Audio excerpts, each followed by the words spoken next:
to eliminate the often unseen mental health challenges faced by first responders, police officers, firefighters, paramedics, and 911 dispatchers by sharing their stories, fostering understanding, and promoting resources for support and healing. We aim to break down stigma, advocate for improved mental health services within the first responder community, and inspire hope and resilience. This is the Weight We Carry podcast. Hey guys, welcome to the Weight We Carry podcast. I'm your host, Brittany, and next to me is my A1 since the day one, Bart Heaney.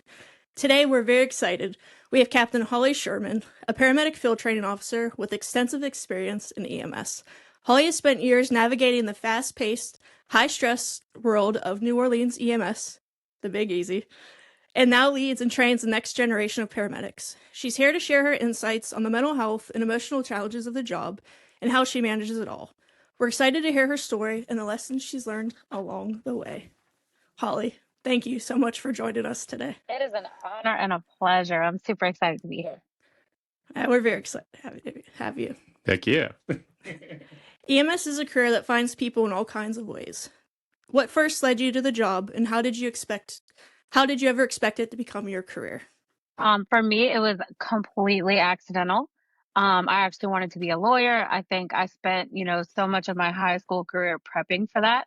And the school that I went to actually had like these special, programs for kids who had big dreams. So we had like a forensics academy, a law academy, a medical academy, and you got these like pre-college credits to do this stuff. So it was law for me. I had decided that at a super young age. And then Katrina happened, and I was 16 when it happened, and the where we had evacuated to, they would not let me in school because I had Wow. I had too many credits to graduate. So I ended up at 16 with a diploma from a high school I never attended, and just kind of got thrust out into the world. And at that point, I was without my family. They were here, but there wasn't enough room for all of us. I had two younger siblings. So they got to, stay with my parents, and the FEMA trailers were just so small. So I ended up staying where I was, and I started just working at like 16 normal jobs. And I ended up at a Smoothie King. And this same crew would come in every single day and get the same smoothies every single day. And I guess I don't know if you guys have ever heard of it, but it's Acadian Ambulance. They're a private company that's big, like in the southeast. Okay. And one of the paramedic was like, "Hey, listen, they're doing this class. I'll give you half of the money if you go." And I was like, "Yeah, sure, sign me up." I was 17. I think it was like $1,000 that I was getting, and they were gonna pay me, $10 an hour to go to this accelerated EMT course, which was like 4 weeks, mind you. Oh, wow. Crazy. And that's it. But the I think it was the first or second weekend. I'm cleared as an EMT. We're out there running calls, and we get a call for this 17-year-old in SVT. And I fell so far in love, like with just medicine. It was the coolest thing I'd ever seen. I mean, in the moment, I was freaking out. I was like, "Oh, you killed this kid." When she gave the adenosine and like I saw the acetylcholine, You're I like, was like, "I know what that means." So of course, I'm freaking out. But when he pops back up and his heart rate's now, 80s, 90s, I'm like, what the fuck just, oh my God, can I curse? Oh, yeah, you're good. You're good. I was like, what the fuck was that? Girl, you have free range. Okay, awesome. But yeah, that to me, like that was like the most mesmerizing, like coolest thing I'd ever seen. And I was hooked at that point. It was, just forever love at that point. that's how it was for me. One of those god drugs. It was adenosine and glucose. You're like, and Narcan. It's one of Yeah. those three the god drugs we call them. And first time I saw the adenosine push, I was like, DJ, you just killed him. Give it a second. Beep beep. And look, my partner was sweating, okay? Sweating. And I'm like, what is happening? I was, because, you don't really learn about that per se in EMT school. It's a lot, it's a lot quicker, a lot smaller. It's not none of the, real ALS stuff. So I had no idea what was going on. But I was like, oh, we just killed a kid. It was crazy. But I I still couldn't to this imagine doing day, class.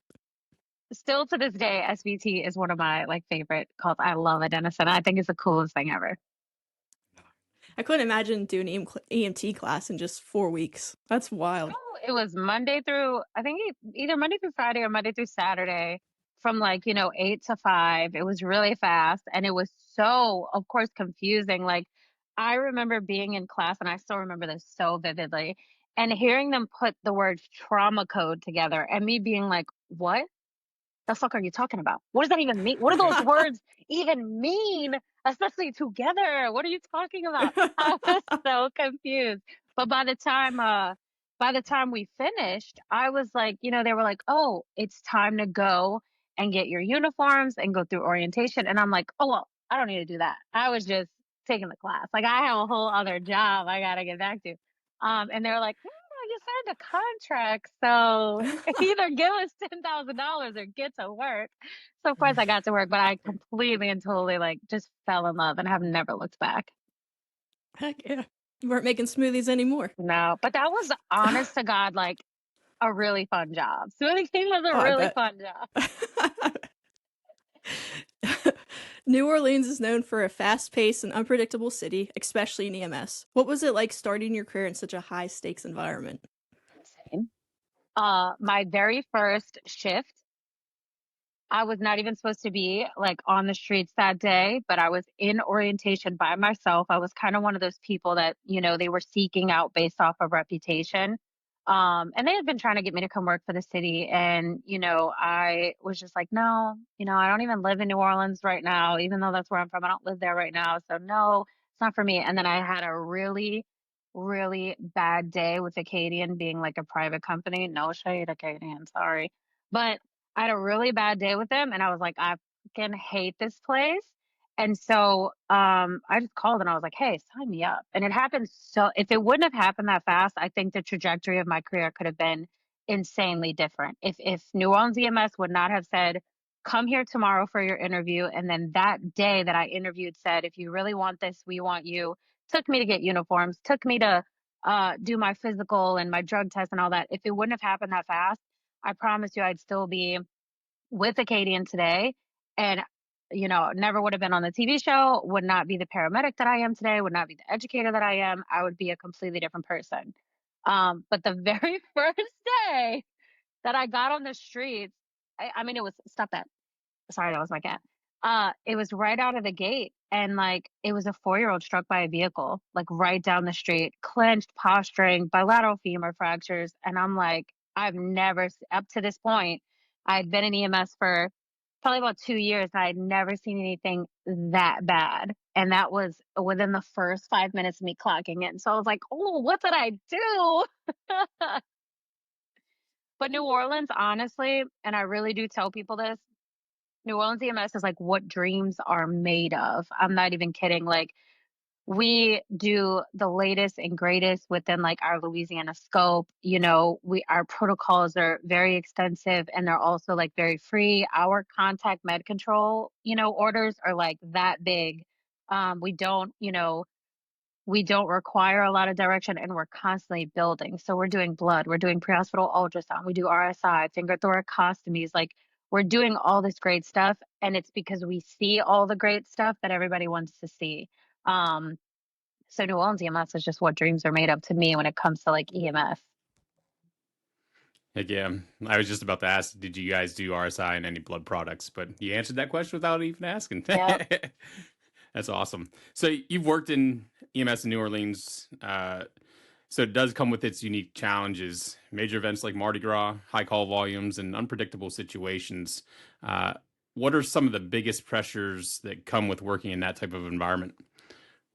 I think before I had kids, it was so much fun, to us. It was something we're used to. You get dog tired during Mardi Gras. I mean, you're working, somewhere between 14 and 17 days straight, depending on like how things play out, right? Um, and it is a disaster. It's the world's biggest forget MCI. We volunteer for it every year. Um, but prior to having kids, I would say, the only challenge would be like the actual resources that you have. Do we have enough trucks for the people that are in this city, to actually be able to respond to people in a timely manner or get people out of these, big crowds where everything is blocked off, and it's no longer easy to just maneuver the way you're used to. Um, but now that I have kids, like that's the biggest challenge is, this city in a way stops for Mardi Gras. The kids do get a week out of school on the second week for this, giant Wow. party. Um, but I think, just shuffling them around and then being away from them for that long. Our shifts, can be anywhere from 12 to 16 hours with all the different, events and parades and you're at the mercy of how it plays out. You're at the mercy of, if a float breaks down for 2 hours, you're extended by 2 hours and you still got to come back tomorrow. There are no days off. There is no break. It is just a constant go, go, go for that time frame. Um, I would say being a parent right now is like my biggest. It's very different. I struggled this one because my daughter's 2, and this was her first one where she was kind of cognizant of like, I have not seen a parent in 4 days. What are Yeah. you doing? And so as you keep dropping them off and going to work, there's going to come a day where they have a full meltdown, but calling in is like, if everybody called in because their kids were crying, nobody would be safe during Mardi Gras because we'd all be at home. Yeah. General public doesn't understand the sacrifice that parents make, in these type of jobs for sure. Yeah. I We mean, figured that out really early on this job is with not built. with our son. Yeah, this job is not built for people with children, the amount of hours we work. I do appreciate that. I don't know if have you guys ever worked a 2-2-3 schedule? No, like the sort of like the Kelly schedule. Not really. Not really. I never did. See, I used to work 224s in EMS. oh, see, and that's like, I could maybe get down with that. I think the 2-2-3, it gives you, I mean, you're essentially working 7 out of 14 days, right? And so Hmm. you have a lot more time off than the average person that works 9 to 5 and only has, Saturday and Sunday off. So there are things I appreciate about it.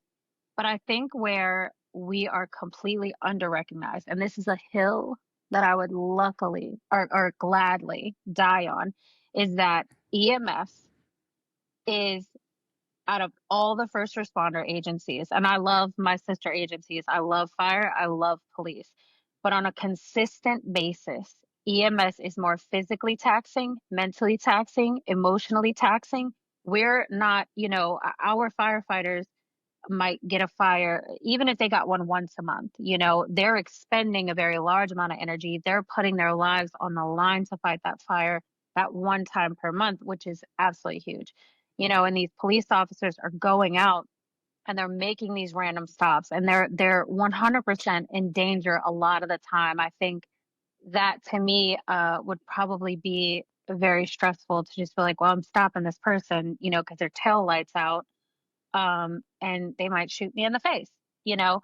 But I think on a call to call, day to day, our job is the most physically, emotionally, mentally, spiritually taxing, and people just don't get it. And I don't Yep. understand why. Yeah. I agree. I did 12 years of it, 12 years full-time guy, and I fully understand where you're coming from. And like you said, you have 2 kids. And at the time when I started out, Britt and I weren't together yet. And then, we finally got married and had our son Logan, but we figured it out. We're like, Christmas comes on different days, any holidays comes on different days, but he fell into it and he understands it. But yeah, it is EMS. We're always going to be the redheaded stepchild of public safety, I think. That drives And me insane. it does. It does. It does. It drives me up the wall. So, Holly, in 2021, you became a field supervisor. Uh, how has your role changed, if at all? And what kind of pressures and responsibilities come with leading and mentoring other paramedics in such a high stress environment? That's crazy that you know the year because I don't even know the year. Research. People are always like, "What year did you become a supervisor?" Can I ask a friend? One of my best friends got it at the same time as me, and I always call him and I'm like, "Hey, when do we get promoted?" Because having kids, as I'm sure y'all know, having kids, you lose everything else is in the background. Okay, so that's a really beautiful question, actually.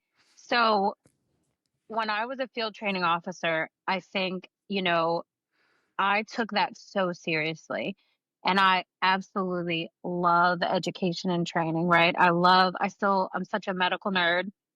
I love talking shop, about, the latest and greatest or, what's changed, what's different.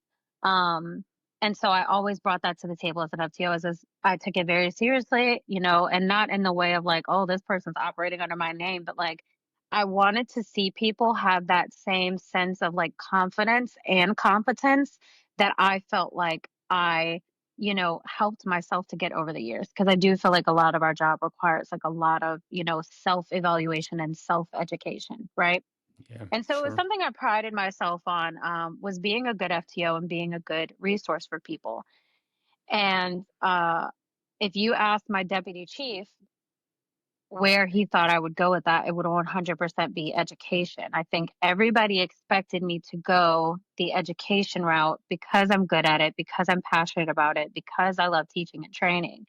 But what I saw lacking in some supervisors and present in, very few supervisors, was the responsibility that they had or that they felt for their field staff, which was, I feel if you ask me, what is a supervisor?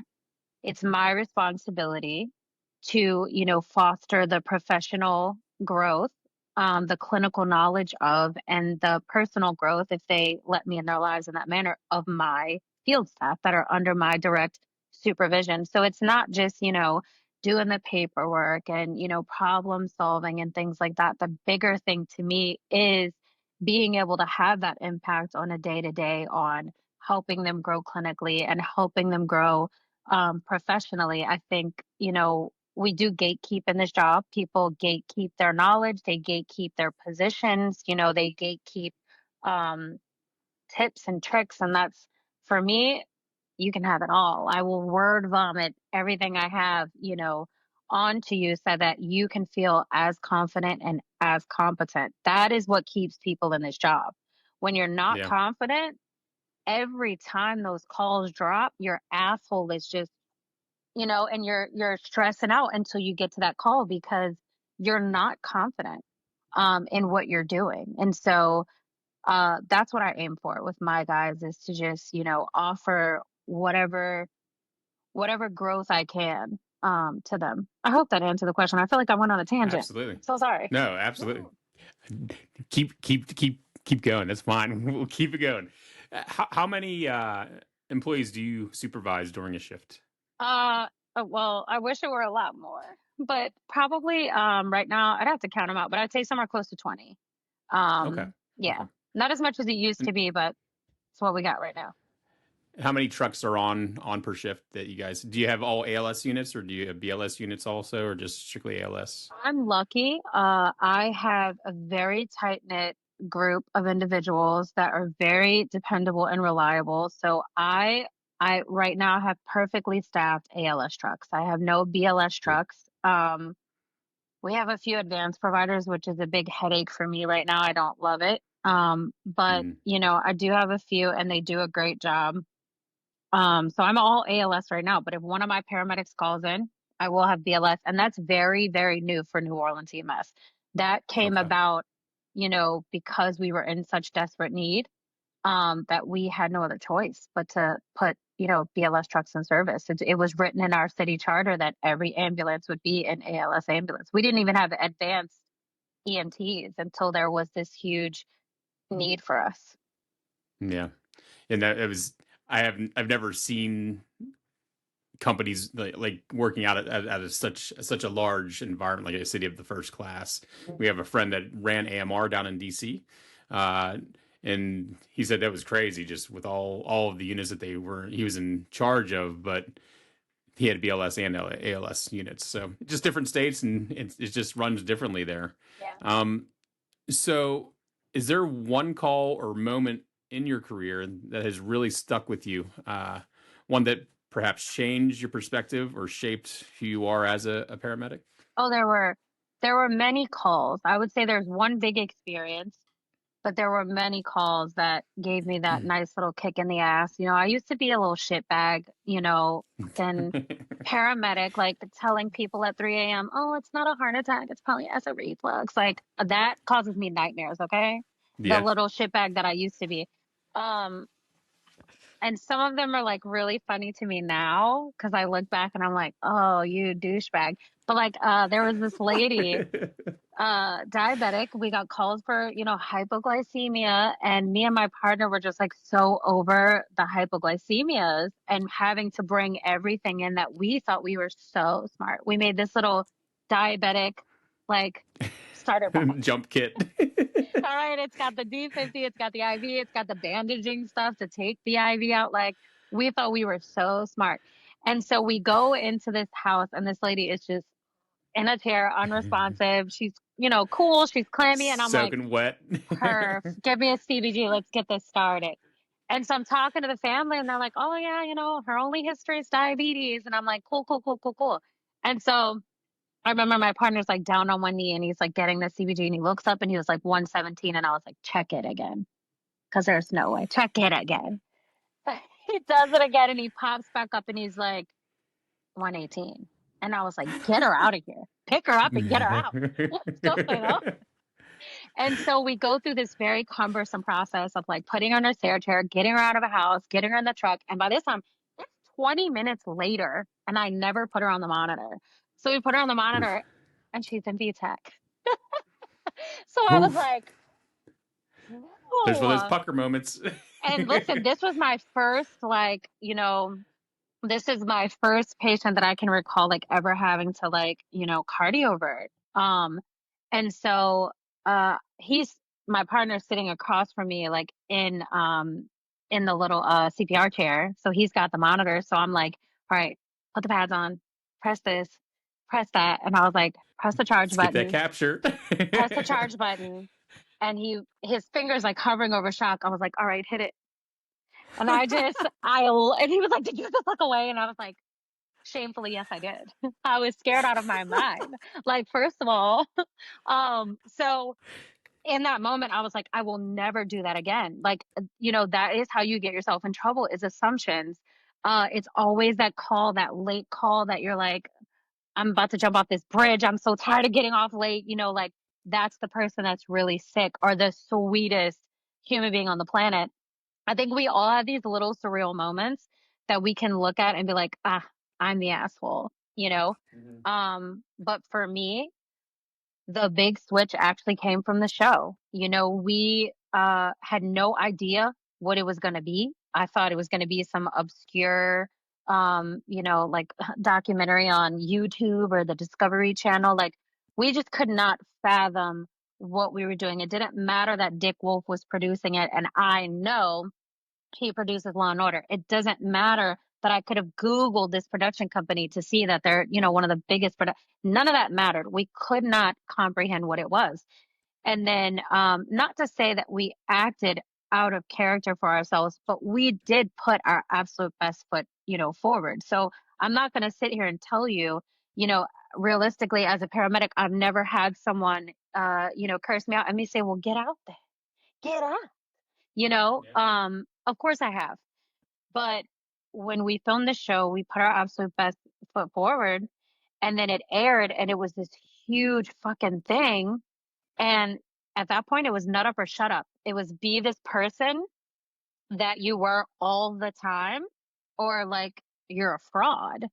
And so I think that really boosted me into like adulthood was having to step up because I've always been in love with the education. I've always been in love with the medicine, but there were times where I was a, 23-year-old douchebag. And so it just kind of, it kicked me in the ass. And since then it's honestly like helped me grow as like a person for sure. So, EMS providers see people on the worst days of their lives. How has that exposure affected you over time? I'm probably one of the most empathetic people ever, but I do not take it home with me. I don't know if I'm a sociopath. I don't know if somewhere along the way, like, I lost the connection. I'm not going to say nothing bothers me. There are times, if I even think about it, I will just sit here and start crying. There have been calls for me that I can distinctly remember, but it's not, there's no pattern, there's no one thing. It's not all the time. It's very, very rare that something will come home with me, and I don't know why. I have all the empathy in the world, but I just I don't know. I think it's maybe a good grasp on like life and death and what we do, or maybe I've just been exposed to it for too long. Maybe I'm a sociopath. I don't know, but most things don't bother me. There are some that do, and those when I see myself, um, when I recognize like, oh, this hurts. Like this is actually still sitting on my shoulder. It's sitting on my chest. I take the time to actually work through that. I don't just put it in Pandora's box and move along, because I did do that for a while. I think for a while there, I did like shove stuff deep in the recesses of my mind. And when that shit comes forward, you're like, what the hell is that? And when I recognized that that was happening to me at times, I was like, okay, I am not going to be one of those first responders that commit suicide when I retire, because everything has come flooding back that I intentionally put in a box. Um, so I made I think a conscious decision to be like healthy and work through things when they do bother me. Yeah, I think a really good analogy that we heard from one of the police officers we talked to. He's like, you're a dam, and everything is thrown at you, all the wood, and eventually that dam can't hold anymore and it just bursts open. So dealing with everything coming at you as it comes, instead of letting that dam open, is super important. And everyone can only take so much before you've had enough of it. That's the thing with this job, is that we don't get to take a breath unless you take one. You physically take it for yourself and you say, Mm-hmm. I need tomorrow off. I'm so sorry. There was of course that dinosaur mentality of like, it's not your emergency. It's not your, trauma. Like, you signed up for this. Nobody signs up to see a kid get shot in the face. I don't care what anyone says. Like, that mentality needs to die. No one signs up for that. You do not have a cognizant thought when you are sitting in EMT, AMT, or paramedic school of, oh yeah, it'd be really dope if I just got to see like a 2-year-old shot in the face. Sign me up. No one does that. So to say that is like extremely disrespectful. And to say like, it's not your emergency, it's not your trauma. Again, get out of my face. That's just not true. But we never get a break unless we take one, because by the time you realize that bothered me, they're clearing you for another call. Whether that call is Mm-hmm. a sick person or a well person, it doesn't matter. You just went from 100 out of 100 on the freaking cortisol level to, a huge dip in serotonin from the absolute audacity of you to get a headache after you just had 3 people shot. Like, the highs and lows, the physicality of it all. Um, blows my mind. So you have to take what you need for yourself, and you have to recognize it is your trauma. You did experience this, because the first responder job is unlike any other job on the face of the earth. We really see these things in such a raw way. We see the parent, screaming in the middle of the street when their, kid gets struck by a car and is dead in the street. We see that. If we package that patient up, right? If we decide we're going to take this person, we're going to bring them to the hospital, they see a nice, neat package on a stretcher. Here's the things we've done. Yes, the parent is grieving, but she's not, wailing oh, look, thank you, iPad. Thank you. Um, obviously, I talk with my hands way too much. I don't even know how I did that. But they just don't see things the way that we do. And that is traumatizing, no matter how you spin it. The stress of trying to keep a human being alive in the back of a moving vehicle is traumatic. So it is your trauma, it is your experience, and you do have to figure out like what bothers you and not put it in a box, because one day that box will open at the most inconvenient time. I have distinct memories of times when it's happened to me, and I'm just like, oh, gotta deal with that one, you know? So, why do you think there is still such a stigma around mental health in first responder communities? All right. This is a big question. I think I think that of course there's that dinosaur mentality. You signed up for this, that very army, like, suck it up, buttercup. Um, there's still those people in existence that have also given that mentality to other people, right? And then now we face the battle of the very extreme opposite, which is we've told everybody, fear equals danger, you know, um, inconvenience equals crisis. We have these very two polar extremes, and we have we have to find that middle ground of saying, yes, his job is traumatic. We need to find ways to take care of people on the front end instead of on, the back end. Um, I think those extremes don't help though, is of course, you have these people that are like, not your problem, not your emergency. You have these people that are like, oh, everything, like, how am I going to survive in this job?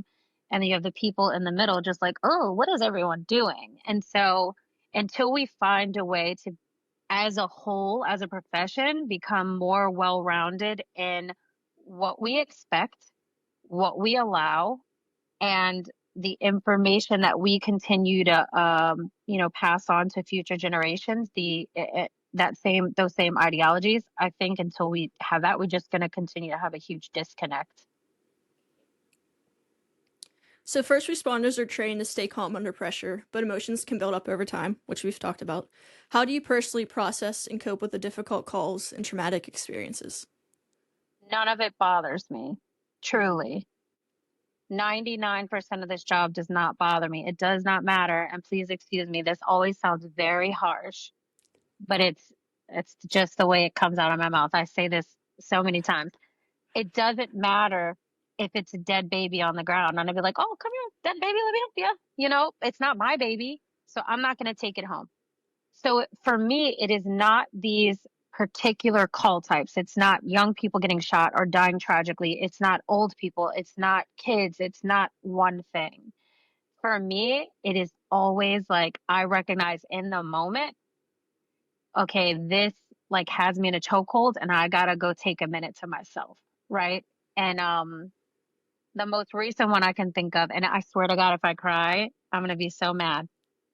The most recent one I can think of, I had recently like come back from maternity leave, and I don't blame it on like being hormonal. I think this was like a genuine reaction to this situation. Um, but I'm already about to cry. Oh, this one fucks me up so bad, and it's so simple, but it's like this goes to show you, like for me, it's not the big stuff, man. It's just like it's in the moment. I came back. I get like just this random shooting, like right down the street from the hospital. So I was there in like 2 minutes.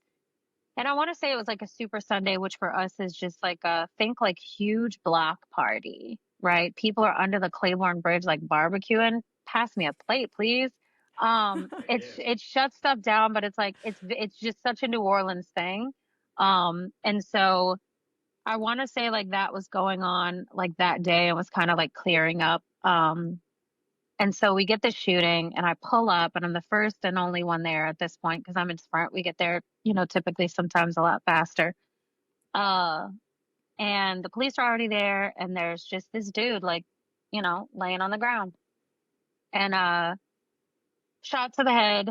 And so he was like PEA maybe of, like 20s or 30s. And so, for us, that's traumatic DNA criteria. That's, we're not going to work this person because the worst case scenario is you do get them back and they end up a vegetable in someone's nursing home, and that's not okay as well, right? So that's our criteria. So PEA of 20, obvious, shot in the head, we got some exposed brain matter. And um so for me, that's like absolutely nothing. I'm like, popping the leads on doing my thing. And then his wife comes up to me, and she's got to be, young 30s. She's absolutely beautiful. And it's this, she's crying, but it's like this very, like, just, it's not that dramatic, like screaming, oh my God, oh my God. It's this like desperation. And she literally like grabbed my shirt and she pulls me so close to her and she's like, I promise he's a good person. Like, can you please just try? Like, this wasn't even meant for him. We're not from here. We're here to visit family. Like, I promise he's a good person. Can you please just try? Can you please try? And, I've had this happen to me a million times.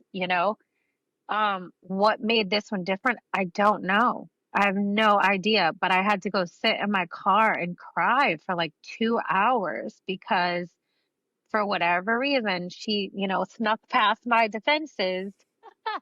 And it just hurt, that in those moments, like I don't think she saw me as the bad guy. I don't think she saw me as, someone who just didn't care and was making a decision based off of, a protocol or, whatever. I don't think that there was, I hope she doesn't look back on the day and just think like this bitch didn't even, fucking care, because that's not the case. I do care to the extent of, for me, like I do think about, could we? This is a very young, healthy heart. Could we get this dude back?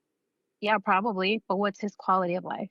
Did he want this? What does that mean for her? Is she going to be 30 years old with no children, never married again because she's attached to this traumatic incident and now this, body that, has to let nature take its course. He can't even speak up for himself and say, get me out of here. Like, I don't want to do this anymore. And, but I think about those types of things. And so I never make decisions just based on like a piece of paper, and I don't think that she thought that. She wasn't like, threatening, or I have no idea why that hurt me as much as it did, because a week later, very similar instance, and I was just like, I'm so sorry. Like, these are the logical reasons why we don't do this. Like, it was a very, very different feeling than it was in that moment with her. And I have no idea why. So I had to take Yeah. a minute to like really process that and just let it hurt. And even now, like it'll still, when I think about it, I mean, it will really like tear me up inside, and I have no idea why. I agree. I feel like sometimes, the family is the part that sticks with you. I worked in the hospital for 11 years, and right where my desk was, I watched a patient collapse, and unfortunately he passed away. And while I was very sad for him, and it hurt, it's his daughter's face that I always see, and that's what really bothered me, is when she got there and just seeing her sitting on the floor and sobbing. Like, that's the stuff that sticks with you, and Yeah. the stuff that you have to deal with. Yeah. Unfortunately. So there's often an unspoken rule in public safety to just push through and not talk about mental health struggles. Have you seen a shift in how EMS and public safety as a whole address mental health? I don't know about as a whole, but I know at New Orleans EMS, absolutely. I've been, a part of that very intentionally. There are three of us at New Orleans EMS, the three musketeers, and we have been at each other's biggest competition and biggest supporters, right? We're three little besties, and we have very similar mindset. And so, one of my counterparts, his name is Stanley. That's one of those things that we are insanely passionate about, is how to make this a healthy career, how to make this a job you can survive when you retire.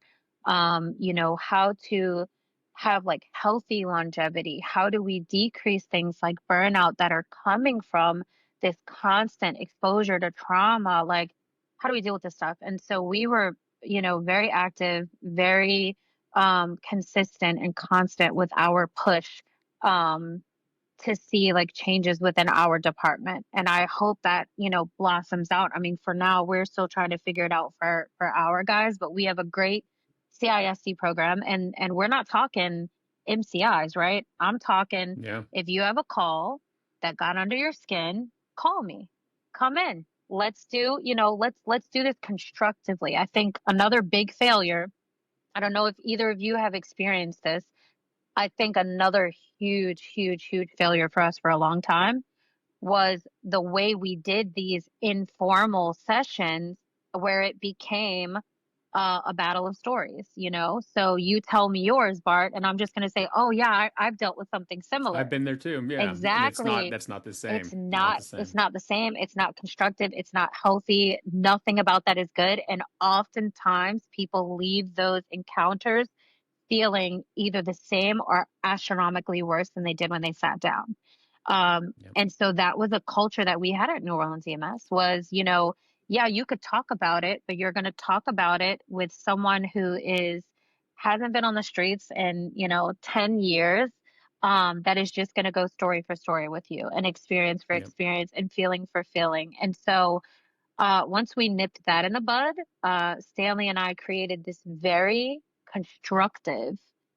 It's 5 questions. It's very simple, but it's geared toward identifying what actually bothered you about this call. Because it's not the call as a whole, it's always something in there Right. that's very specific that if you can identify that, you can then put yourself on a path to actually understand it and move past it and put it to the side in a healthy box that you can see, right? You can still see that it's there. And revisit it if you need to, but you deal with it in a healthy way. We have a therapist that's employed with us who is an absolute rock star.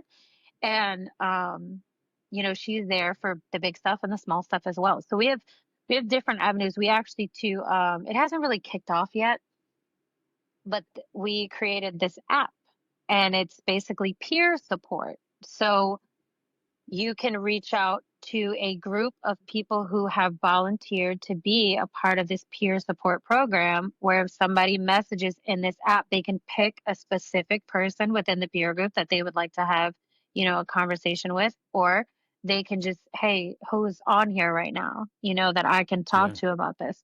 So there's a couple different avenues for us, and I want to see that continue to grow and expand and us be able to um, really see a shift in, how healthy this can be. And like you said, the longevity of it is, the people that have been involved on the streets for so long, and then how do you walk away from that? Mm. And especially taking all those weights that we have, everyone builds up, and then like you said, the healthy outlet on how to not taking call for call, word from the other people, and that's everyone seems to try to want to one up each other. Yeah. My stories, and that's not how it needs to be. It's that individual has a specific problem and we need to be able to break that down and to be able to work and walk them through it. Yeah. So And heck yeah. let me ask you this.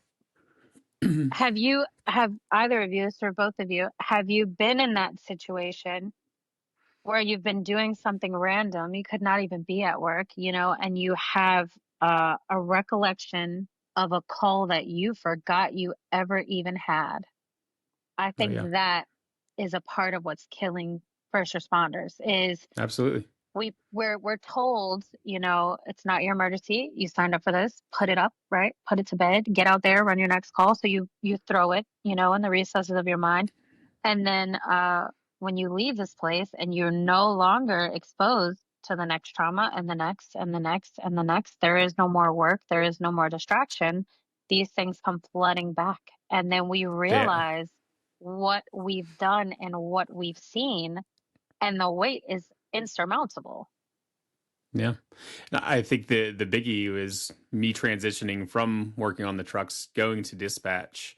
Uh, you work through all those calls that you went on and went into people's houses, and now on the other side of things, talking to people on the phone, especially the call taking aspect of it, you're like, wow, I was on that call, or I was on a call very similar to that, and then it unlocks that call from 12 years ago. You're like, holy crap.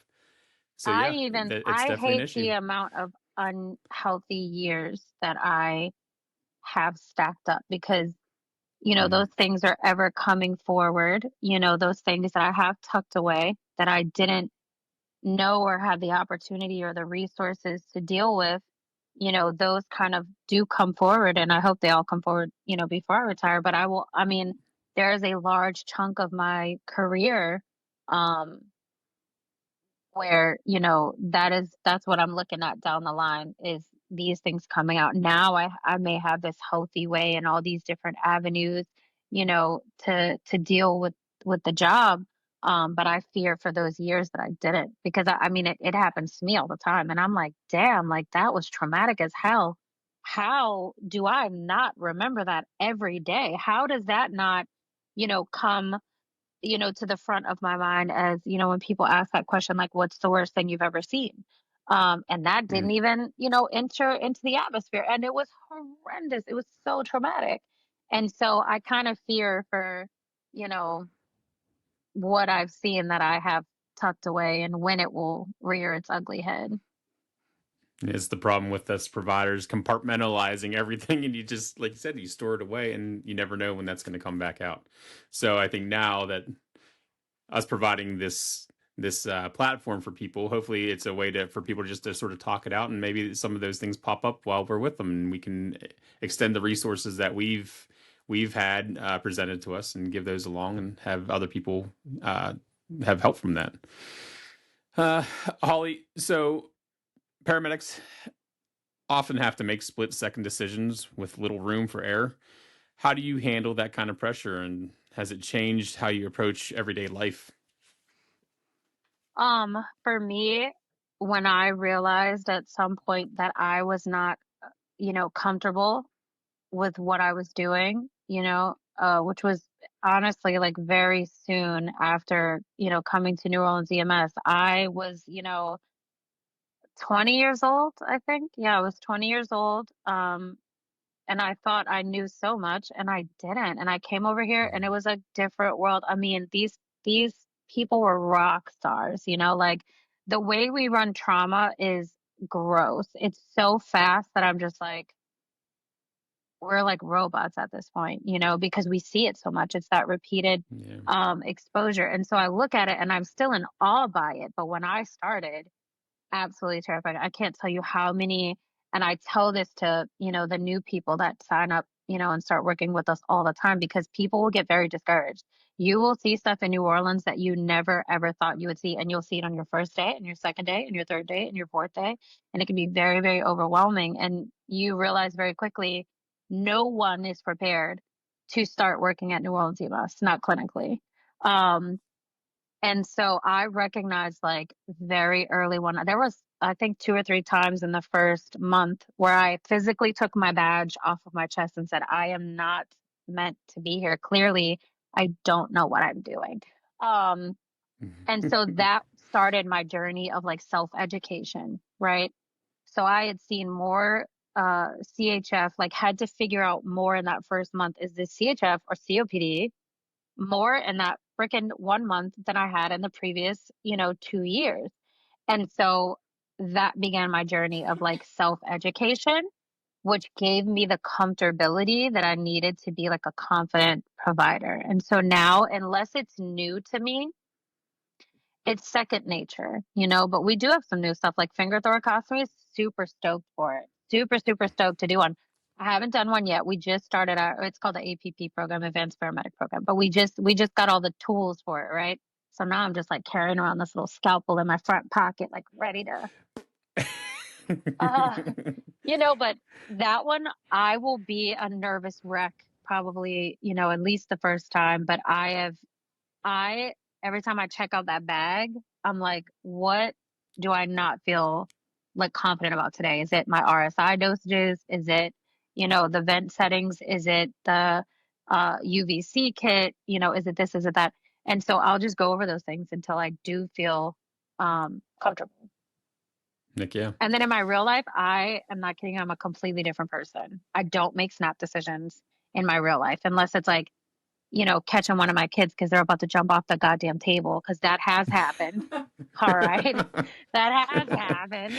But for the most part, I am a completely different person in my real life than I am at work. And that's good. Like you said, you're able to separate the home life from work life, and that a lot of people have a real problem doing that. You know, um, so being a paramedic is stressful on its own, but balancing that with being a mom of two young kids adds another whole layer to it. Uh, how do you manage that stress of the job and while also being a parent with your family? Um, my time with my family is my time with my family, and a supervisor or not, I will answer for my field employees, right? If anybody with the department calls me because they need something, I will always answer. But as far as like, there was a period in my life where all of my time, energy, effort, thought process, love, everything went to New Orleans EMS because I didn't have children. And I love and respect those years of my career because it is a huge part of how I got to where I am today was being able to truly dedicate myself to the craft. And, you know, um, we all have a huge, this is another thing that kills us. We all have a huge sense of morality to this job, right? I don't think any EMS service would ever strike because it doesn't matter what you get on the back end. We cannot do that to the people because we know how important we are. Everyone else Yeah. may not understand, uh, but we know how essential we are for people to live, for people to get to the hospital, for people to actually get treatment in time. Um, and so I love and respect uh and sometimes miss, that part of my life where I was able to fully dedicate myself to New Orleans EMS and to the job. But now it is very separate. Now you're not gonna catch me, signing up to every single thing, that we do, because I also appreciate, my time as a mom. And, with my family, I'm very close with my family. We're very, very small. There are only a few of us, but we're very close. We spend a lot of time together and I love my off time. Too many of us make this job our entire life, our entire world, our entire personality, and that's too much. You have to Yeah. be something outside of this to really be healthy. So for That's what balance, I we just say, sorry, I'm not coming. It's my off day. And we've discussed that with other guests also is, whether fire, police, EMS is, does this job actually make you your identity? And that's where I think people need to make the difference is to be able to go work and you're at work, but you have to have that downtime because I know a lot of people that are EMS providers for their full-time job, then they go sleep at the firehouse and go catch QRS calls all the time. So we're like, where's that separation? How do you manage that balance with people? And I think that's a big thing is be able to separate it. And a lot of people aren't able to do that. So you've had that unique experience of being filmed for TV while doing this job. What was it like having cameras follow you while you were trying to save lives? And did that add any new layers of stress, or did that just become part of the job? They were all so similarly ridiculous to us that it was so fun, like from the jump, right? Like TV people are weird people, okay? They got weird sense of humor like us. They're real dark like us. Like, so as far as like having them there, I think the reason that the experience was so genuine is because we could not rationalize what we were doing. If I would have known that Nightwatch is gonna be what it was, I would have never said yes. That's terrifying.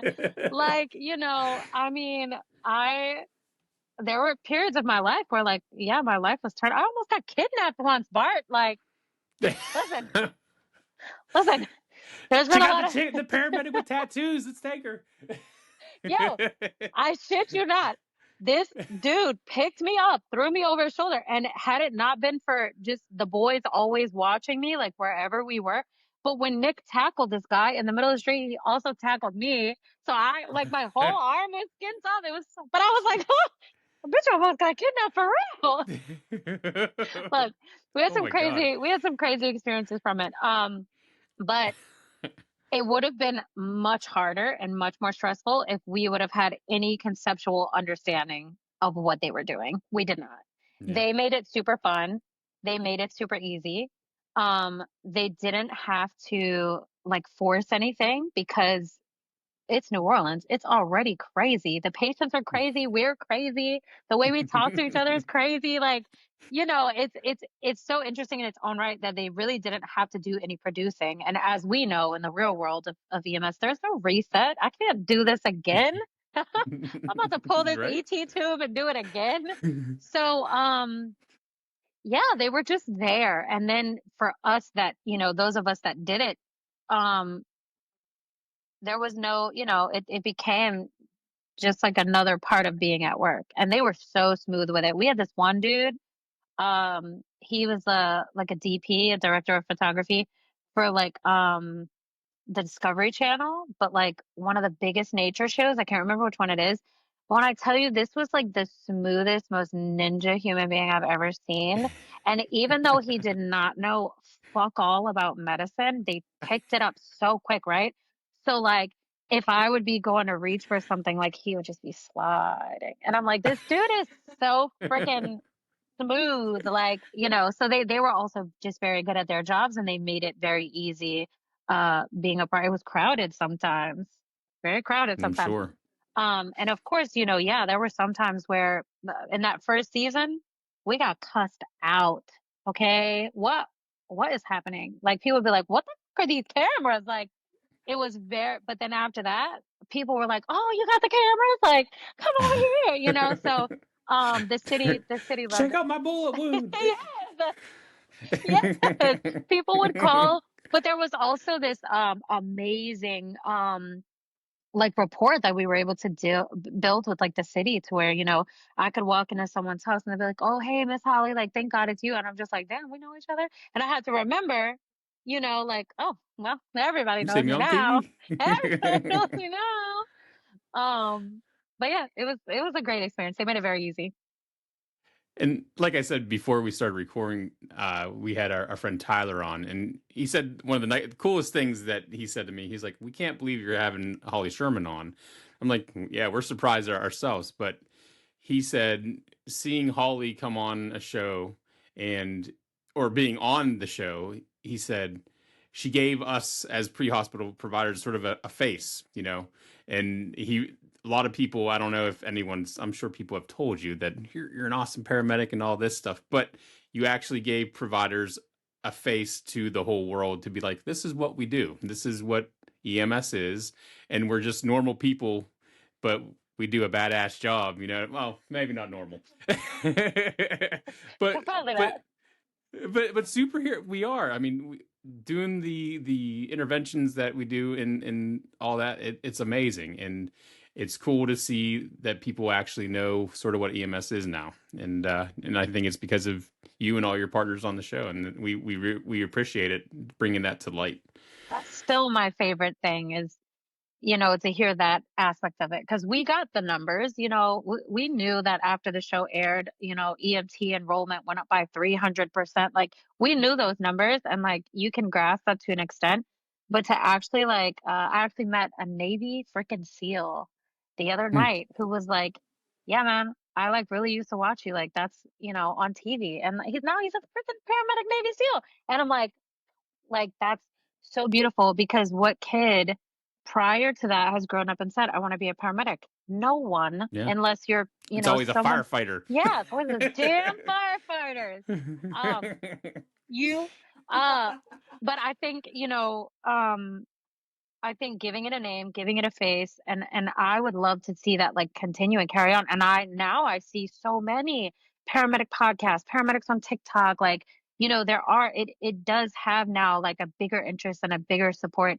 And I'm so like I full body goosebumps right now. I'm so honored to have played like a small part in that. That Oh yeah. now there are, little 6-year-olds out there that are like, I want to be a paramedic when I grow up. Like, that's fucking dope, man. I love that. There was this kid that Oh dressed yeah. as me for Halloween. When I tell you I cried, I was like, what is my life? Look how cute she is. Like, that is crazy. Did she have Um, paste on tattoos and everything? Dude, her mom hooked her up. She had her with the beanie. Now you gotta remember too, this was 20, 23-year-old Holly. So like, of course, this was a long time ago. But yeah, man, she had her with the beanie and like the big glasses and the little tattoo sleeves. She bought her, like, I don't even know how she did it. I mean, who makes tack clothes that small? But I had sent her patches. She had patches on, and it's on my Instagram still to this day. Please find it and put it up on the Heck podcast. yeah. Her name is Heck yeah. Peyton. I've watched her grow up. I absolutely love. There's a couple of people that I met in the beginning that I still, to this day, like, keep in touch with and just absolutely adore. Peyton, that, like, blew my mind because, first of all, who lets their 6-year-old watch this crazy ass show, right? Um, Right? but her family does this in real life, so they do talk to her about some things, and she is a little bit more emotionally mature on that level to have some understanding. And I think, you didn't know what to expect from the show. We didn't know what to expect from the show. And so, but yeah, I thought that was like the coolest thing. I love that kid. Her name's Peyton. She's super cute. We'll And now definitely she's like we'll put the freaking 15. And I'm like, ah. How old are we getting? Old. People really, people find the show every day. Someone new finds that show every goddamn day. And I get, messages about it where they're like, oh my God, I just started watching Nightwatch. And they'll be so confused because they're like, how come you look so different? And I'm like, it's literally been a decade.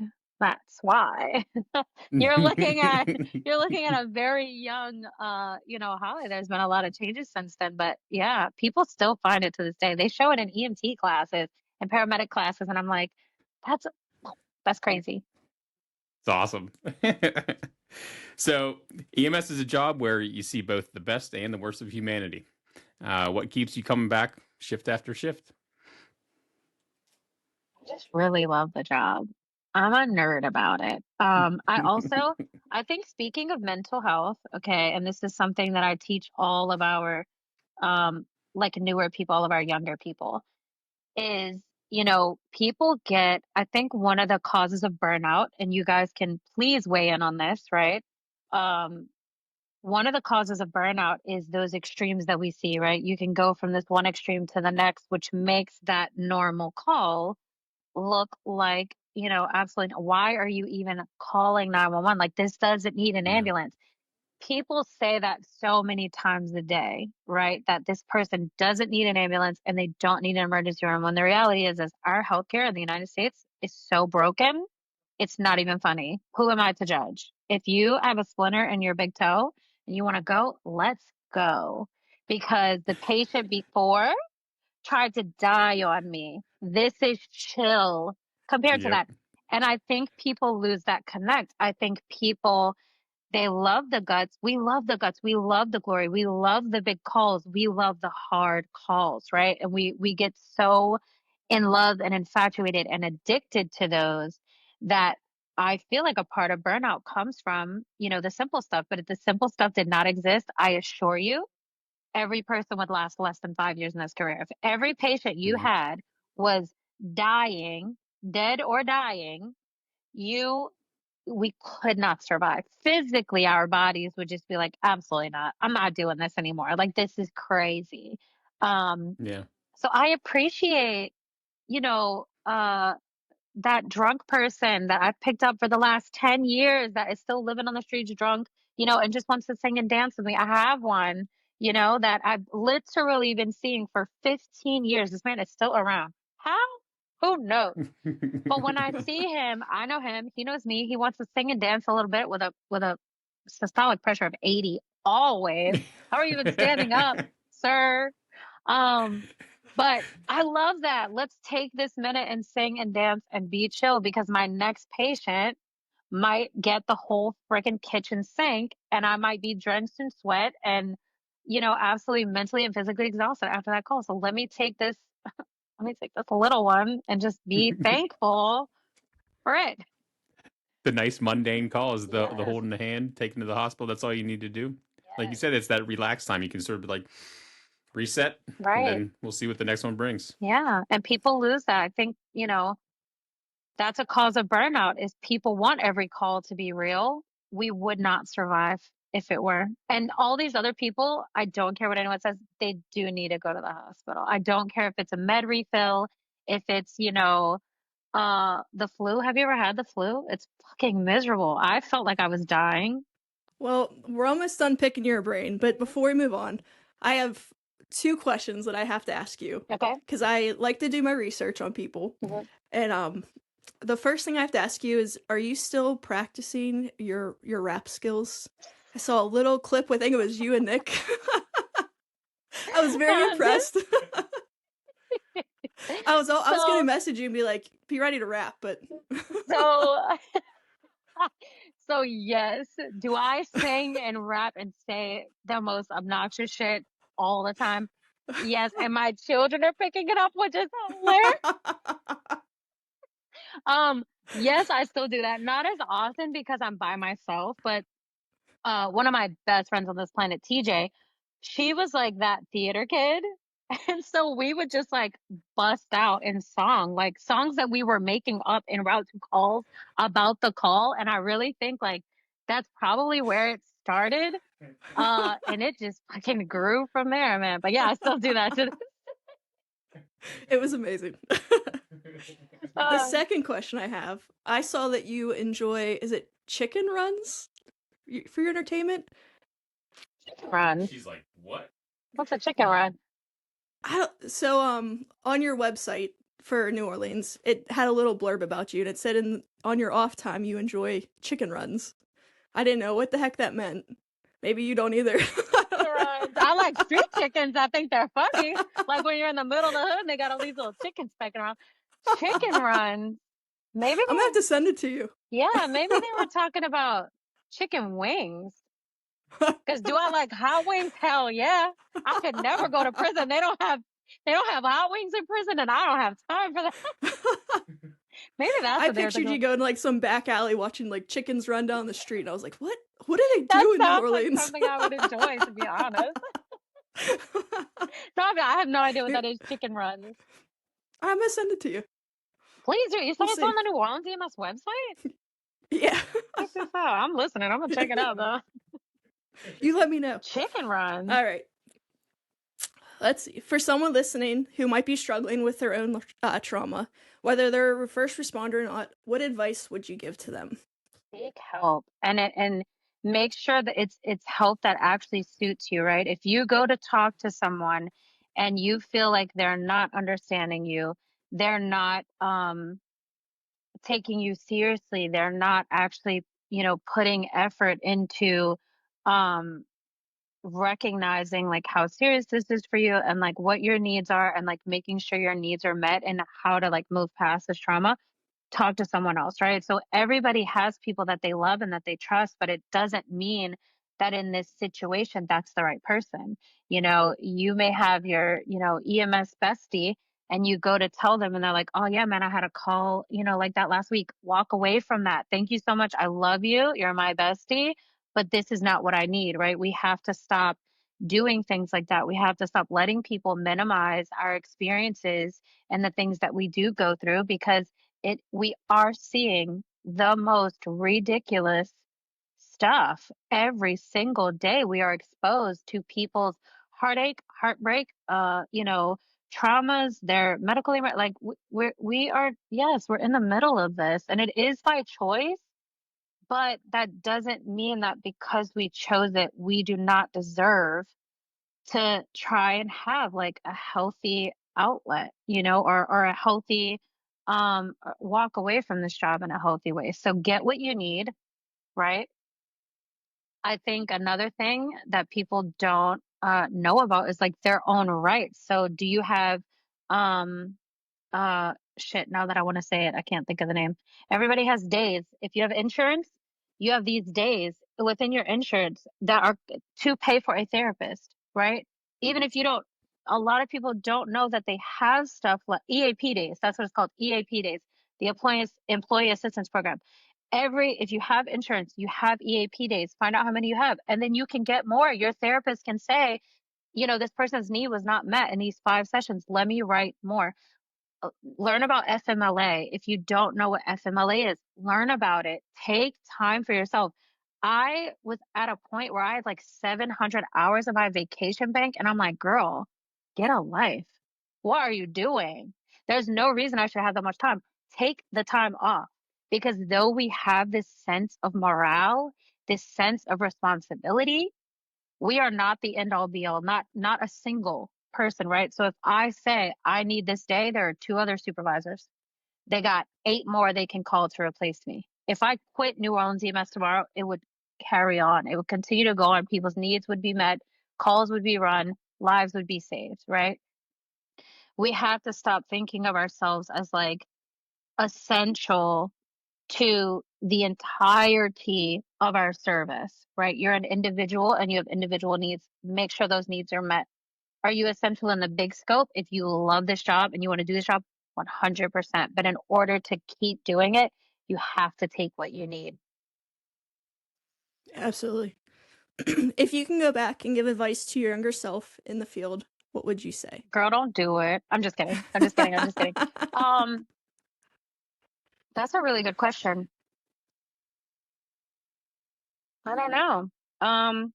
I love the way that my career has panned out, the way that, my life has panned out, the way, the opportunities that I've had. Never ever, if you would have told me, 17 years ago when I started doing this, that I'd be on like some TV show that like created future generations of, I'd be like, "Oh, okay." So I don't know that I would change a thing. I would say maybe the only thing I would say is like, don't ever let anyone tell you this is not your emergency. Deal with your shit. Don't put it in a box because it will come back to haunt you at very inconvenient times. So maybe that is just like recognizing, we have to be healthier in this job, and there are still people, mind you, and I'm sure at some point, you guys have come across that medic. I say nothing bothers me in a general sense. There are absolutely things that bother me. I love this job. I'm obsessed with it. I'm so compassionate. I care about people, the little ones, the big ones, like, the stupid calls, the mean people. I don't care if you curse me out. I'm still gonna make us have a good time. But there are people, who will tell you like, oh, if this job bothers you, you're a pussy. Get out of here. Don't do this job then, goodbye. Like those are the people. God bless those people. Um, those are the people that, need the shift. But that there are people, like I've met people like that, that I honestly let them make me feel some type of way for having feelings. And that's gotta die. And if you're that person in this job that feels like nobody needs an ambulance and nothing is an emergency, and if you're that person that has all those what are they called, like cliche negative connotations about the job, go, because there are people coming up that are hungry, they want it, they love it, they recognize it for what it is, they respect it. um those are the people we want, those are the people we need.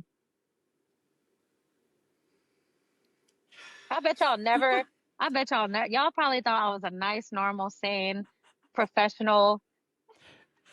Oh, we know. We know. And you got all this. We are the same. Just like us. Love it. All right. Holly, are there any specific tools, whether it's therapy, peer support groups, daily habits, or something else, that have made a real difference in how you manage your personal stress? I think having that separation, I'm not at work until I'm at work, right? It doesn't even start when I put my uniform on. I got to put it on in this damn house, but don't bother me until I'm clocked in. No. Um, Having that separation, I think, is huge. Being able to turn that off when you leave your place of employment, being able to like say, I am no longer Captain Holly Sherman. I am just Holly, right? Whether I'm playing my mom role, my daughter role, my sister role, my friend role, whatever, I'm no longer this paramedic. If I was on a plane and they said, is there a doctor or a paramedic on the plane? I would not raise my hand. I might. That's dramatic. I might. What are you talking about? I might. But having that separation um is huge. And then I think for me, just recognizing and being honest with yourself enough to say, this bothered me, this hurt me. This scared me. This pissed me the fuck off. Cause that's another one too that we don't recognize for what it is. It doesn't have to be, crying and depression as PTSD. It can also very much be an anger response. One that gets me 10 out of 10 every time is like elderly abuse. And I don't even know why. I mean, I think old people are the cutest. I want to like put them in my pocket, but like why it gets me like 10 out of 10, I don't know, but it does. And I have to know that in those moments, if I come across it and that family is the slightest bit rude, I'm liable to They gonna get it. I'm liable to click um so being able to recognize and be open and honest with yourself, male, female, experience, inexperienced. I think our inexperienced providers are way more likely to be like, I am not okay, than some of our older providers that are like, oh no, I'm good, and realistically, like they're torn up inside. Like, it's all Mhm. right, man. Like, nobody's saying if you say like, oh, that fucked me up, you got to be fucked up for the next, 2 weeks. It could be the next 20 minutes, but let's recognize it. Let's talk about it. Let's deal with it. Let's not ignore it and act like it doesn't exist. So self-awareness, to answer your Yep. question. I go on Heck yeah. tangents. We love it. It's good. It's good. All right, Holly. We are at the end. You ready for it? Yeah. And we just want to, before we even get to the last question, thank you. Seriously, thank you so much for coming on. It's been a lot of fun with you. I'll do it And anytime. heck yeah. I mean, that's what I told Britt before we got on. She was a little bundle of nerves. I'm like, she's an EMS provider just like I was. Yeah. I mean, that's you were on the show, and like I said, thank you for making those giving the new generation of people to come on, to have someone to sort of look up to and be like, yeah, she's a badass chick and she's a good paramedic, so rock and roll. Let's go. And still a very normal person. Yeah. Truly. Like, that's a thing. People will be like, oh, you're so famous. I'm still broke. I'm still doing the same job. Hello. Like, I'm just well known. There's a difference. But yeah, it's super, super don't we're gonna be besties now, you and I. So I told her, I'm like, she seems like you guys are gonna get along real well. Yeah. We can go watch some chicken runs. Yes. Let's figure out what that is first and let's fucking do it, because that does sound like something I want. Like chickens racing. Chickens are so fucking goofy. Like, have you ever really watched them? They're so goofy. I was like, I don't know what this is, but it makes sense. I'm gonna look it up now and see if there is such a thing, and it might be my new favorite extracurricular activity: chicken runs. What I kind of think it is you ever see the chickens that have the 3D printed arms that they put over their necks, so it looks like they have these little short arms, like T-Rex arms? I haven't, but I will be looking that up. You need to look. That sounds hilarious. You need to look. Oh, We might have to add it in your little thumbnail, like a little chicken in the corner. Please. I wonder what that is supposed to be. It had to be like hot wings, but I don't even know why I would say that if they were asking like, what's your favorite out of work pastimes? I don't think I would just be like, oh, eating hot wings. Like, do I enjoy them? Yes, but like, am I obsessed? No.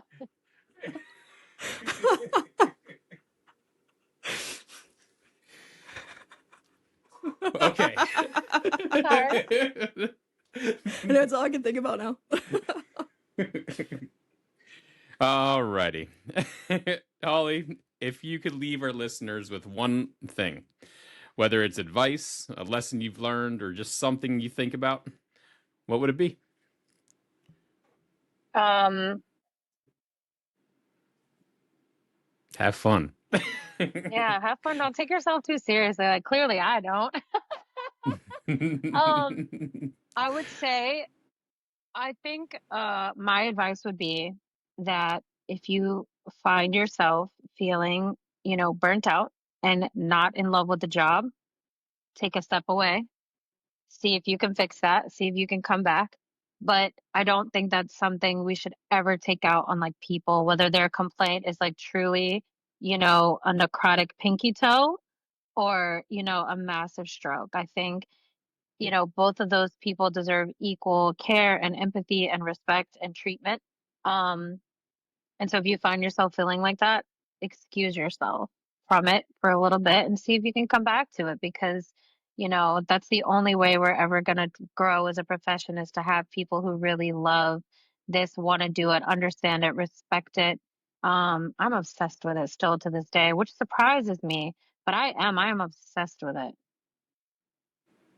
Oh yeah, babe. Anything else you'd like to And add? watch chicken runs. Let's we're go find out gonna what chicken figure that runs one are. out. I'm looking up as soon as we get off. I just thank you so much for taking the time. It really meant a lot to us, and I've enjoyed talking to you, and can't wait to continue our friendship. Yeah, you guys are freaking awesome. I love it. I got to see the wedding photos too. Did she tell you that? The one of you crying.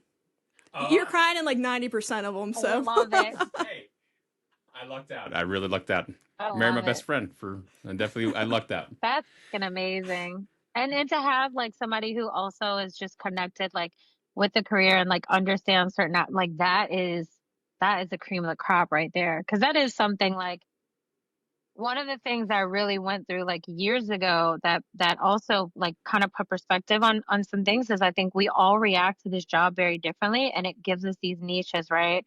And we can develop these really bad coping mechanisms. For some people it's Mhm. alcohol, for some people it's gambling, just whatever it is. And here I am thinking, I don't drink, I don't do drugs, I don't gamble, I don't have any unhealthy habits. And then I realized that I would get 10 out of 10 angry when people would talk about their little minor inconveniences or decisions Yep. as if it were the worst thing in the world. So, like, I remember my mom calling me and being like, I can't decide if I want to cook spaghetti or tacos. And I'm like, I just worked a fucking PD code. Like, Yeah. that's your hard decision right now. Like, and with some people I could hold it, right? Like with my mom, I would never ever just be like, what the fuck are you talking about, lady? But like there were other people there, I went to this big shooting, bunch of kids shot. I had I had two pediatrics and the mom who we thought was a child shot on the bench seat, right? And my partner has never seen a pediatric GSW before. He was very relatively new. So he's like fucking devastated. And it was a hot mess of a call. It was a very big call. We had all three critical patients, and everybody else kind of just had, whatever was left. Hmm. And out of all these units that ended up with a transport or refusal or an AMA, we had three patients. We had all the critical patients. They cleared us for like this code 1 24-year-olds with a headache. And so now, mind you, I'm wearing like this high vis shirt. So the top is yellow. And there was, unfortunately, there was a 16-year-old that wasn't even supposed to be there. She was across the street neighbor, but her mom is cradling her and she grabs my shirt and she rips me down and she's like, please help my baby. And I turn her head over and it's half of it is gone. So I'm like, I'm going to come back. But I leave this call with my partner crying. My partner's in disarray. I'm fucking like, how are we getting cleared for this code 1 24-year-old headache? So we get there and this girl's like, I have a headache. And I'm like, did you take anything? Like aspirin, Tylenol, anything? And, as I have this bloody handprint on my shirt, I also got two dying kids literally physically thrown to me. All right. And this girl's like, I have a headache and I haven't taken anything. And I remember being so mean and so nasty to her. And the reality is she did not deserve that. She did it, whether she took something or she did it, it doesn't matter. That's not my business. She might not know what to take. She might not have access to that. Her IQ could be 63 for all I know. It doesn't matter. It's not her prerogative to know what I just came from, what I just had to face, what I just dealt with, what I went through. It's not her prerogative. It's not her business, and it's not her job to placate me and say, oh, your day must be really hard. Like, I don't want to, make a big deal. Like, no, she in her right deserves the same respect, care, and empathy as everyone else. I was not doing that though. I was not recognizing that and not, dealing with myself and my feelings and my issues, that it was always simmering beneath the surface. That if someone came to me with some stupid Do I pick A or B? I would be like, get the fuck out of my face. That's not a choice. I make hard choices every day. That's not a choice. That's not fair. My mom has every Yeah. right to stress as a non-medical person who just has a normal job and a normal life, has every right to stress over spaghetti or tacos without me, flying off the handle because of what I handle. That's on me. I choose to stay in this job. It's my responsibility to deal with my battles, my demons, my feelings, whatever. It's my responsibility to deal with that and mine alone to recognize it and deal with it. And I think too many people, with no self-recognition, or they may just feel like, well, this just is what this job is. I'm allowed to feel burnt out and talk to this person like shit. It's not even a real emergency. No, that's not true. And if that's how you're feeling, it's time to take a step back and figure out what's going on, because every person should get 100% of you. And if you cannot give that, you got to step away for a minute until you can. Yeah. It is keeping yourself in check, and like you said, I'm very lucky to have Britt with me and understanding it, because she has kept me in check. She called me out on stuff, so it's like it makes you she throws the elbow. It does. It makes you self evaluate, and you have to step back and be like, "Yep, I need a break." And she would tell me that from time to time, because I did the same stuff. I was just angry and real irritable for no real apparent reason. So. Like, We yeah. see it common across, we see it a lot. I think one of the first, like the early signs for me is when you see in a restraint situation, somebody takes it too far because they have the opportunity, right? We're restraining somebody. We can do that very gently, very peacefully, Mhm. very respectfully, as a necessity. But you'll see people who take it too far and they want to go, forearm to the neck, knee to the chest, throw this person down, call them a piece of shit, like screaming at the top of their lungs. That's a you problem at that point. That you Yeah. need to, and I think that happens with police. I think it happens with paramedics. I think that's how some of us get a bad rap.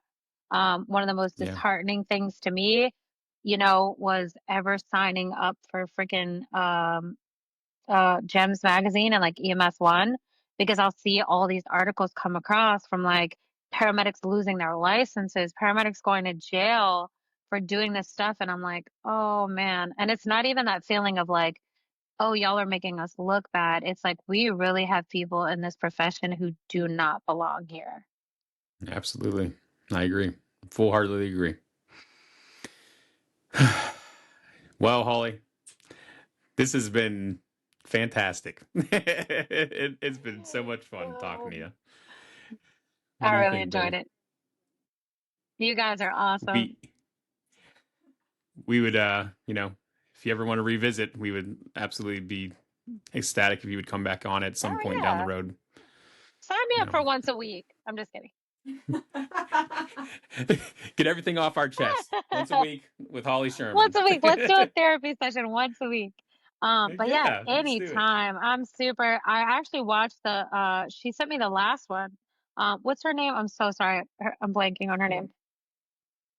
As Officer Ann Carazales. Within 5 minutes, I'm like, I'm obsessed with this woman and I need to know everything about her. And just like listening to her talk, like I was like, man, we really go through it. And like, we really like persevere in situations where like, we don't have to. Like, she did not have to like take this situation and take anything from it, learn anything from it, grow in any way from it. She could have said, I was dealt this shitty hand. Fuck the world, fuck the police, fuck the public, fuck and she did it. And I think like that's something that really separates us in this profession is, we are gutsy, we are very prideful, we are very strong, we are very resilient. And I think we're all just like dope as hell. Especially you two. Thank you. But yeah, I'll come I don't on know. We anytime. set the bar pretty high with women on here because Hell yeah. you're our second woman, and I got some big shoes to fill. Yeah. Well, honestly, I look at someone like her because I didn't take the opportunity from the show to like do anything bigger. I've done conferences, yes. I teach, yes. You know, I've done educational stuff. Absolutely.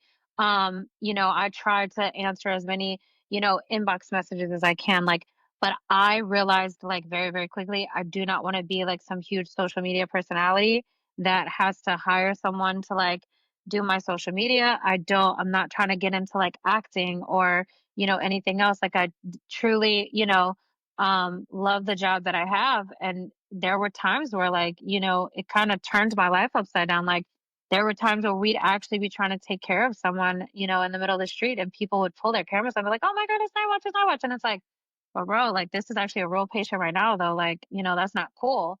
Um, but I look at someone like her who, you know, can take it and grow it into something, whether that's making it a platform, taking your story and turning it into something that, you know, you can take to every single conference. Like I just really didn't have, you know, a desire to do all of that. I truly am like just a normal, chill person. I go to Walmart like everyone else. I scramble eggs for my kids at 7 o'clock in the morning, like everyone else, you know, like and that's kind of what I wanted. I still do participate in some things like where I can, where my spirit moves me to, you know, like this. I get, you know, asked about podcasts all the time. And sometimes I'll say yes, but a lot of the time I'm just like, well, bro, I actually got a full-time job and I'm a full-time. I'm like, I don't have time for this, you know? But when the spirit moves me, like I do still try to like engage in it because I am still very humbled by the fact that we got to be the face of a very under recognized profession. Like I'm so very humbled by that and I get the enormity of it. But I also just like to, you know, lay in my bed and watch TikTok. I don't know. Death scroll. I think you have a future in rapping, so Oh, see for what happens with sure. that. I could be the next Nicki Minaj if I wanted. All You right. could. I'll be your backup dancer. Let's go. Oh, we could be the new TLC. The 2025 TLC. Let's go. I'm down with it. I'll be chasing waterfalls, you know what I mean? Let's go.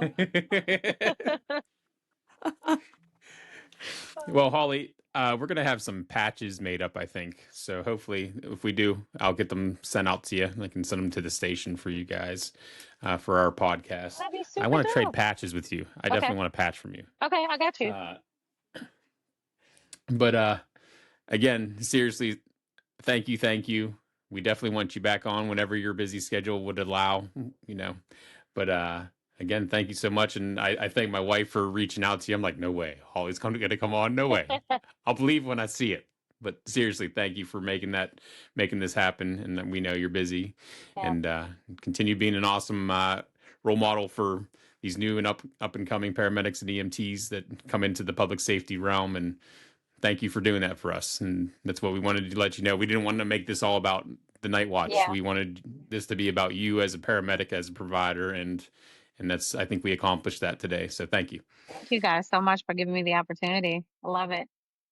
Oh yeah. Well, guys, I think we're gonna sign off. Let Holly get back to her life. But we'll steal you again. I had a nail appointment today. They're looking a little busted.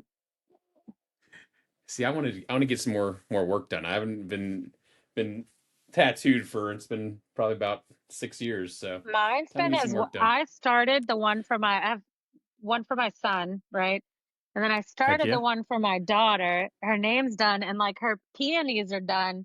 But I just like I got it when she was born and I never got it finished. And I was like, this is so unlikely, girl. What are you doing? Where are you doing Right? in life? So I'm just walking around with like this half done tattoo, but I'm like, I'm getting Real old. life gets in the way. Yeah, and I'm Mom getting life old. is busy. We have one and one is busy, so I can't imagine two. Yeah, they're fucking the loves of my life, those two. That's honestly like I know factually that I was made for two things. I thank God every day for the skills that he has given me, the mind that he has given me, like the ability to do the things with my hand and, you know, make the connections that I make as far as like the job goes. Like I was made for this job. This was not an accident. This was the universe. And then being a mom, like 100% I was made for that. I'm killing it as the mom. The only time I'm ever like is when they say like little curse words, but what kid doesn't do that? Kind of funny though. Yeah, Yo, as long when as they my- use it properly. When my 2-year-old tells the 5-year-old, I'm like, watch it, buddy. She might beat your ass. Like, what am I supposed to do? Am I supposed to get mad? No, she's freaking adorable. Like, oh, it's so cute. And then I do this thing, and I can't help it. If I sneeze, I always whisper.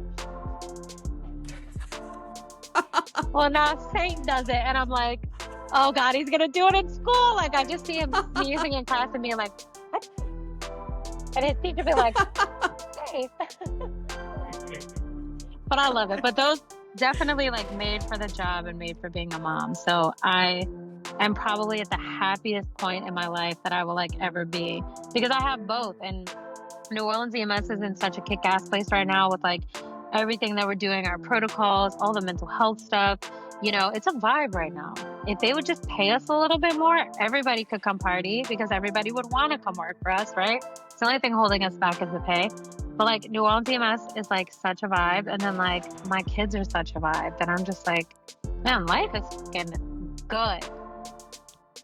Living your best life. I Hell really yeah. am. Where it's at. Yeah. I'm glad. All right, Holly. I appreciate you. Thank guys. you again. Seriously. Thank you. We'll quit recording here for a minute and stick around for a second, okay? Okay. Let me know when you All stop. right, guys. Yep. Oh, you're good. Okay. Thank you, guys.